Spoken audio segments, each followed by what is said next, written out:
You're listening to Historical Perspectives with Mr. Malt. Learn about life by looking at our history. Teachers, for more information about historical perspectives, search Mr. Malt's Marketplace on Teachers Pay Teachers or at mrmaltmarketplace.com. Happy learning!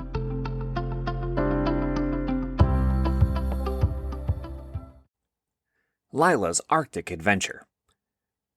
Lila loved reading about explorers. She had books about all kinds of adventurers, from those who climb mountains to the sailors who cross dangerous oceans. One day, she learned about the Northwest Passage, and she was hooked. "A frozen shortcut?" she said, sitting cross-legged on her bed. "How cool is that?" That night, as Lila drifted to sleep, something magical happened. She woke up on the deck of an old wooden ship surrounded by icy waters. The ship creaked as it swayed in the waves. Lila rubbed her eyes. "Where am I?" she wondered. Suddenly, a friendly voice interrupted her thoughts. "Ahoy there," said a boy about her age, dressed in warm furs and a funny-looking hat. "I'm Tom, the navigator of this Arctic expedition.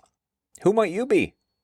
"Lila," she replied, "but wait, am I dreaming?" "Dreaming or not, we need your help," said Tom. "This ship is searching for the Northwest Passage, and we've hit a problem. Ice is trapping our ship." Lila looked over the side of the boat. Gigantic chunks of ice floated around them, and the chill in the air made her shiver. "Well, what can I do?" she asked. "We need to find a way around the ice before it freezes us completely," Tom said, handing her an old map. "It's a tricky puzzle, but look, these markings show where other explorers got stuck too." Lila studied the map carefully. She spotted notes scribbled in the corners. "Here's where Henry Hudson got trapped," she said, pointing at a spot. "And this line must be Roald Amundson's route.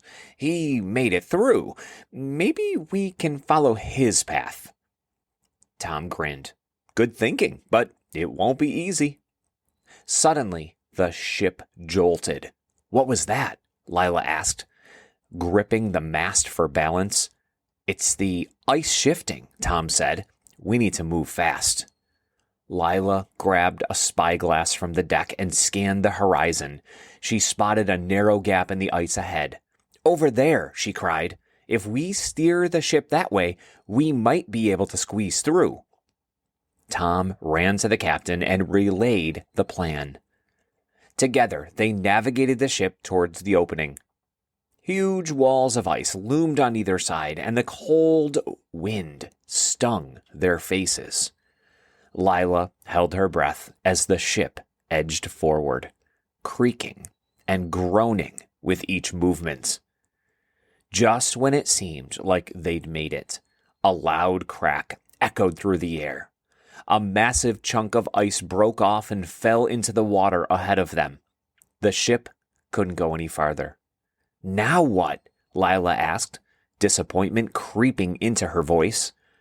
Tom didn't give up. "Explorers don't quit.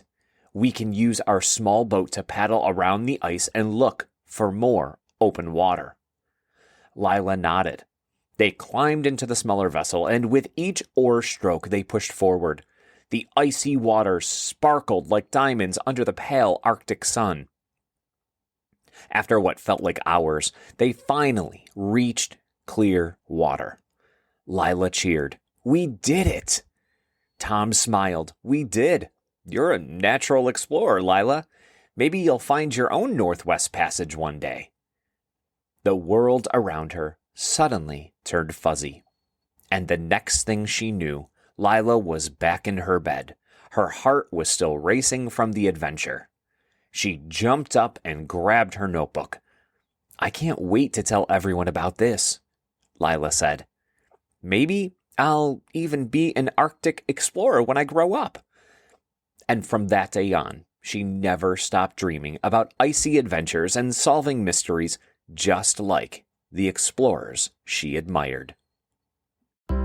Thanks for listening to this Historical Perspective. If you enjoyed this episode, be sure to subscribe. Also, search for Historical Perspectives on Teachers Pay Teachers to learn more about other topics, such as the Golden Gate Bridge, Henry Ford, schools in the early 1900s, and so much more. Happy learning!